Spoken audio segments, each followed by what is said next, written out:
Hello student, HPS Sanskrit classes में आप सभी का स्वागत है। आज से पहले हमने अनुस्वार संधि पढ़ ली है, ष्टुत्व संधि, ष्टुत्व संधि, ये सब संधियाँ पढ़ी है। आज के बाद में अगली जो संधि है वो अनुनासिक पर स्वर्ण संधि है, अनुनासिक पूर्व स्वर्ण संधि। आज हम अनुनासिक पूर्व स्वर्ण संधि पढ़ेंगे। अनुनासिक संधि जिसको पूर्व सवर्ण संधि भी कहते हैं। आज हम इस संधि का अध्ययन करेंगे।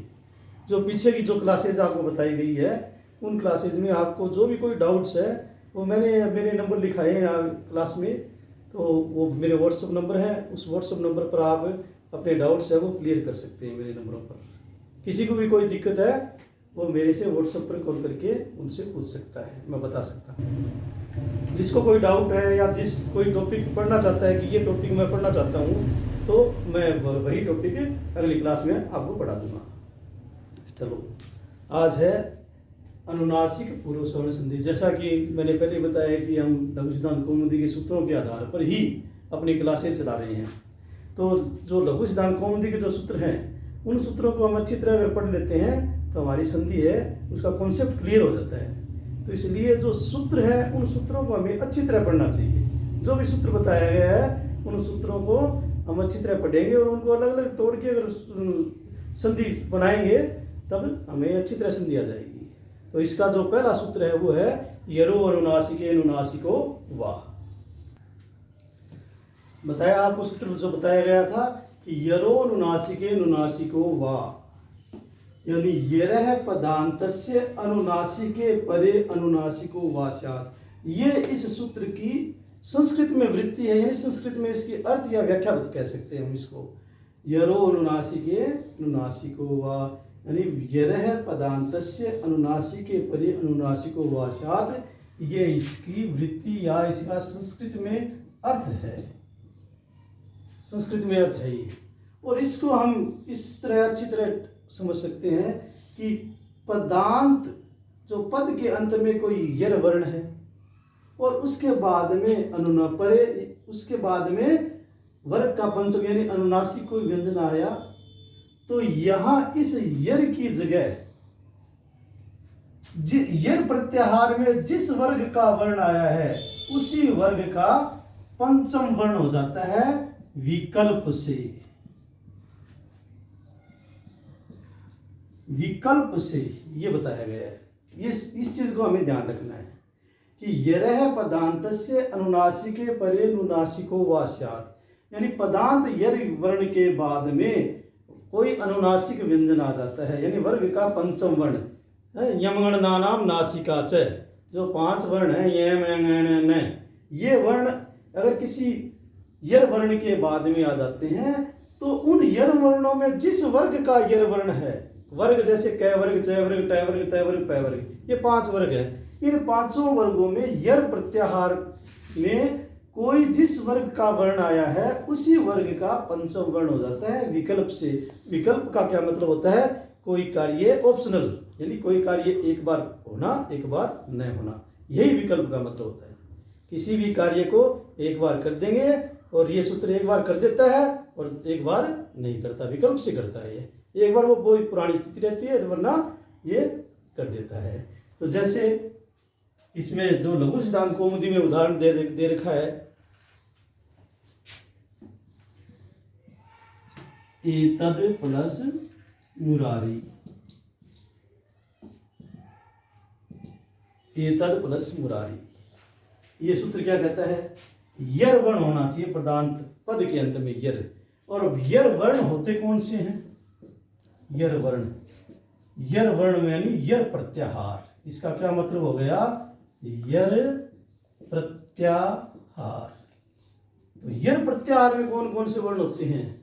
है को छोड़कर है, ये, व, रट, लण, ये, मैं, ङ, अण, नम, झ, भ, ये, घ, ढ, धश, ज, व, ग, ड, दश, ख फ छ ठ थ स ट त क प श श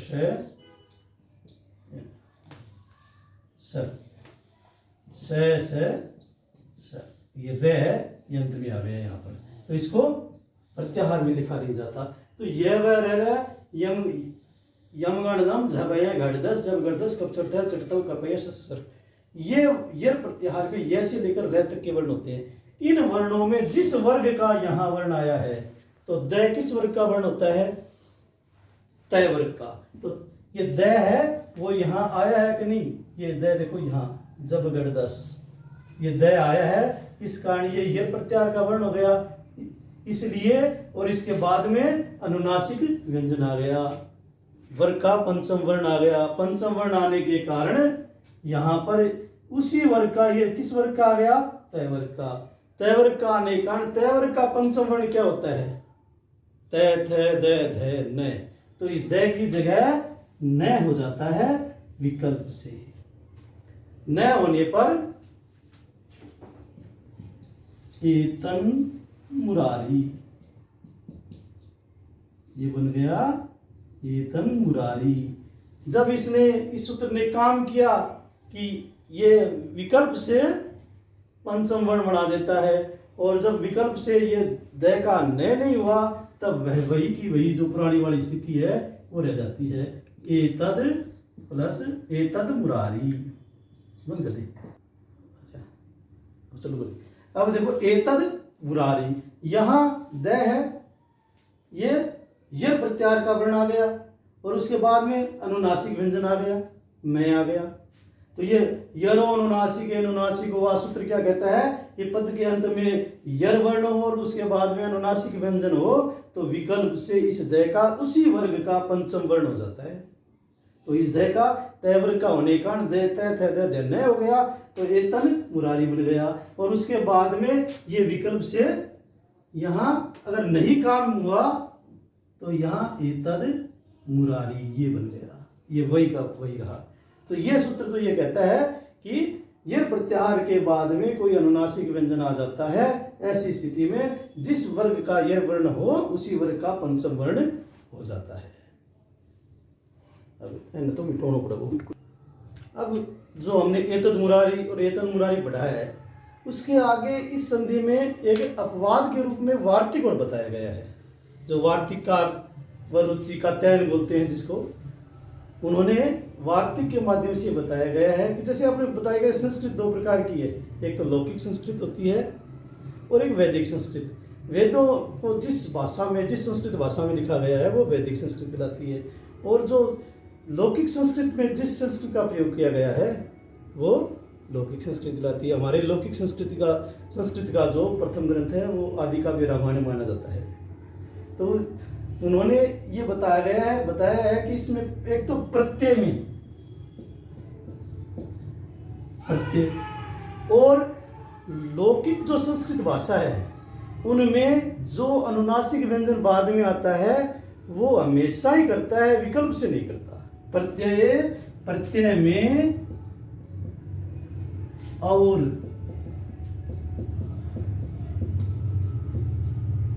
लौकिक संस्कृत भाषा में संधि कार्य में नित्य अनुनासिक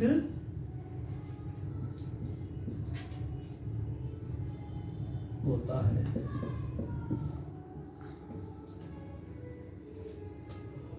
यानी कोई अनुनासिक वर्ण से शुरू होने वाला कोई प्रत्यय अगर बाद में आता है तो भी वैसी स्थिति हो जाएगी। और लौकिक संस्कृत में विकल्प से न होकर नित्य ही वो अनुनासिक व्यंजन हो जाता है। जैसे बताया गया ना कि यर प्रत्याहार, यर प्लस अनुनासिक व्यंजन, ये बताया गया ना, विकल्प से बताया गया था यहां पर कि वर्ग का पंचम वर्ण। तो यहाँ पर ये वार्तिक है, ये कहता है कि ये वर्ग का पंचम वर्ण नित्य होता है हमेशा ही।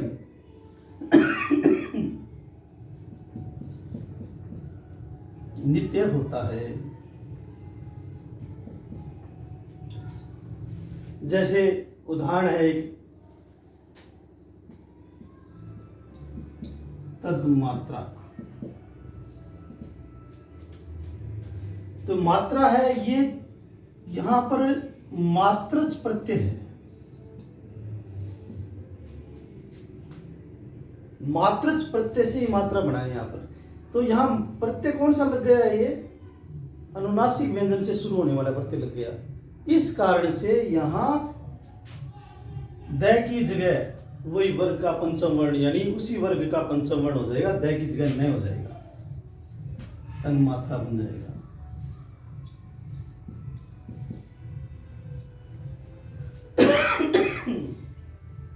लौकिक संस्कृत में जैसे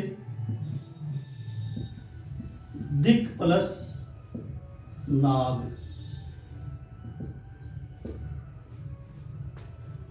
दिक प्लस नाग, यहाँ क है, ये प्रत्याहार का वर्ण है और इसके बाद में अनुनासिक न आया है। ऐसी स्थिति में लौकिक संस्कृत भाषा में यहाँ इसी वर्ग का पंचम वर्ण बन जाता है। तो क की जगह क का पंचम वर्ण कौन सा होता है? क ख ग घ बन जाता है। जब मिलाकर लिखेंगे तो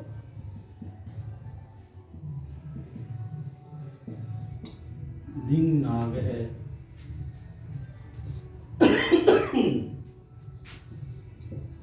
पथ प्लस नग है, उदाहरण है ये अपने। पथ प्लस नग तय है, ये वर्णों में आता है और इसके बाद में न से शुरू होने वाला अनुनासिक व्यंजन वाला न से शुरू हो गया। ऐसी स्थिति में इस तय की जगह प्रत्यय भाषा नित्यम है, यर अनुनासिक, वो सूत्र तो विकल्प से करता है। ये कहता है कि नित्य ही होता है वो यर होने पर, यानी यहाँ यर हो और आगे अनुनासिक व्यंजन आ जाए तो लौकिक संस्कृत भाषा में ये वर्ग का पंचम वर्ण नित्य होता है। किस वर्ग का? जहां ये आया है, जो वर्ण आया है। तो यहाँ क्या है? तो पांचवा न बन गया। यहाँ तय है तो इसका पांचवा वर्ण क्या है? न।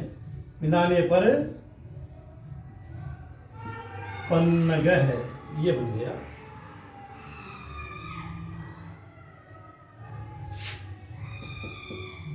प्राक प्लस मुख और क्या है?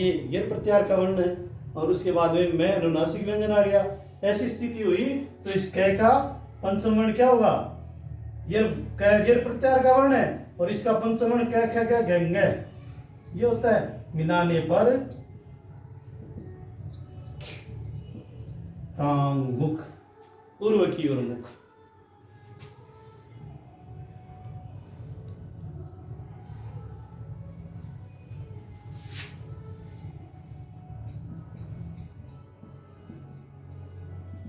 उद प्लस मुख,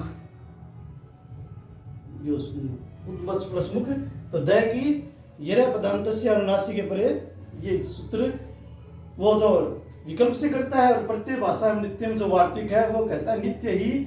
इसका ये प्रत्याहार के वर्ण के बाद में अनुनासिक व्यंजन आने पर ये वार्तिक है। ये इसके द का जिस वर्ग का है उसी वर्ग का द तय वर्ग का है, तो इसकी जगह न बन जाएगा।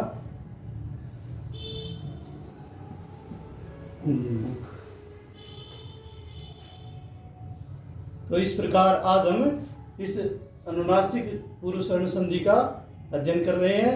तो अगले सूत्रों का कुछ सूत्र, एक दो सूत्र और हैं, उन सूत्रों को अगली क्लास में आपको बताया जाएगा।